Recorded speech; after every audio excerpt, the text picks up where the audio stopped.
Once upon a time, during the Warring States period, there was a man by the name of Feng, who lived in the Qi Kingdom. He was poor and had no viable prospects, so he went to the palace of the wealthy Duke, Lord Meng. One of his friends worked there, so he was hoping to use that connection to find employment for himself. His friend mentioned him to the Duke, and the Duke asked, "What is he good at?" Feng's friend replied candidly, "He's not particularly good at anything." The Duke still wanted to find a reason to hire him. "Does he have any skills?" Again, his friend was candid. "No particular skills either." The Duke found the brutal honesty refreshing. He laughed. "Very well, give him a place to sleep and something to eat." Thus, Feng became one of the Duke's guests.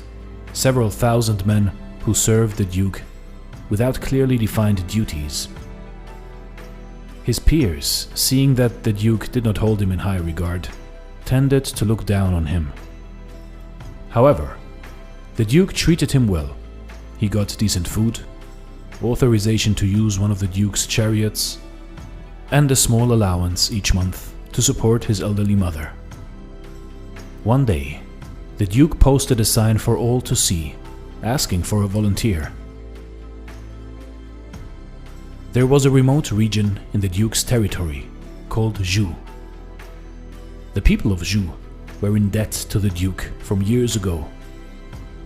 The Duke wanted someone who could keep track of numbers accurately to go there and collect the debts. Feng stepped forward and volunteered. The Duke, in his usual courteous manner, said to Feng, "I have been so busy with the exhausting and confusing affairs of the state that I haven't had the time to work on this. Would you mind traveling to the Zhu region as my representative and collect the loan payments on my behalf?" Feng formally accepted the task and began to prepare for the trip. He needed to take the loan documents as well as a few guards with him. When he was done with his preparations, he reported back to the Duke. "Your Grace," he bowed, "after I collect the money on your behalf, what would you like me to purchase and bring back for you?" The Duke could not think of anything, so he said, "Take a look around the palace. Whatever you see I need but do not have, that is what you should get for me." After a long trip, Feng arrived at the Zhu region. He had the guards round up the villagers to go over the loan documents one by one. The villagers were quite poor, but they all knew the payments were long overdue, so they had no choice. Feng could tell it was difficult for them. He looked at them and saw anxious and worried expressions. Most of them had very little, and some had nothing at all. Feng collected what he could and checked against the ledger. Then he stood up and announced, "By order of the Duke, I am authorized to return the loan payments back to you, effective immediately." The villagers were stunned as Feng gave them back the money that was paid only a moment ago. None of them had ever seen or heard of anything like this. Then they were even more surprised. Feng gathered up all the loan documents and set them on fire. This was better than the Duke granting them an extension to pay back the loan. The burning pile meant the Duke was actually writing off the loans, thus clearing the debts.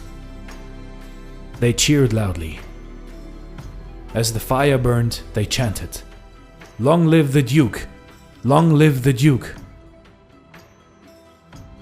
So Feng returned to the palace and reported to the Duke.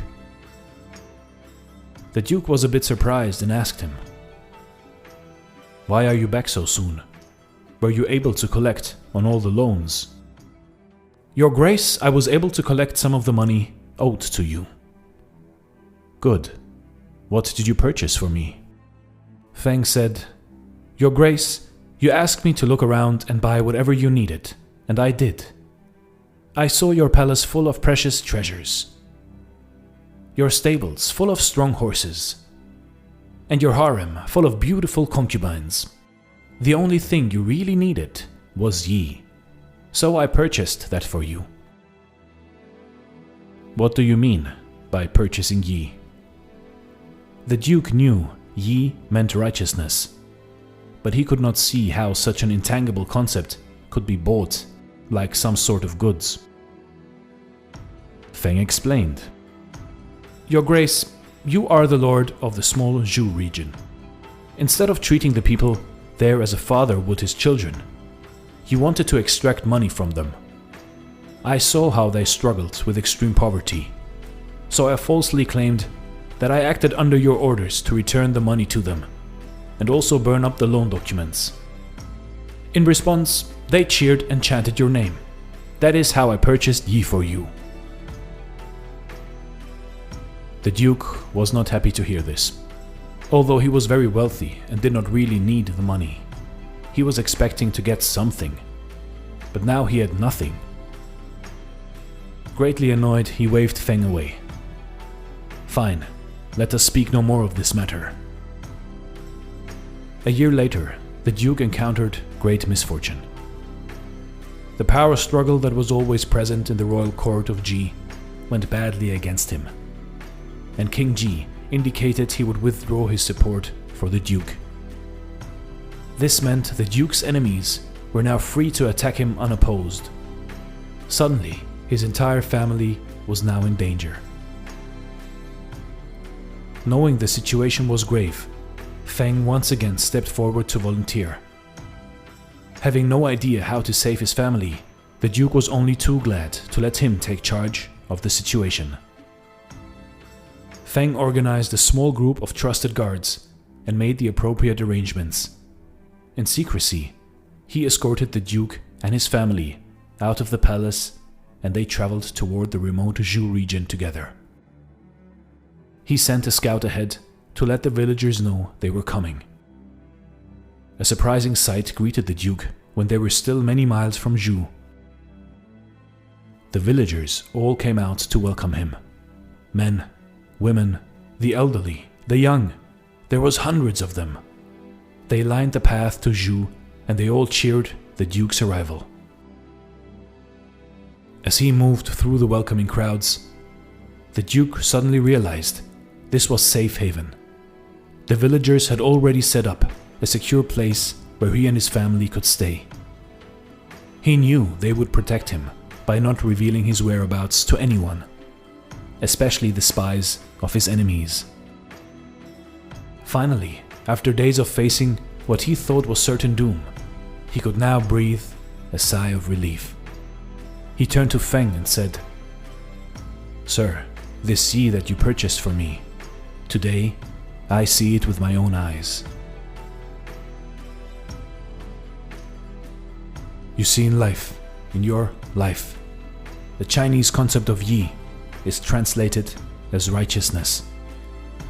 However, Yi means more than that. It isn't just about being righteous. It is also about doing the right thing in the right way and for the right reasons. The virtue of Yi requires no special knowledge, talent, or skill. Instead, you can collect some good karma, for in one day, when you will need it desperately, you will get it back in return.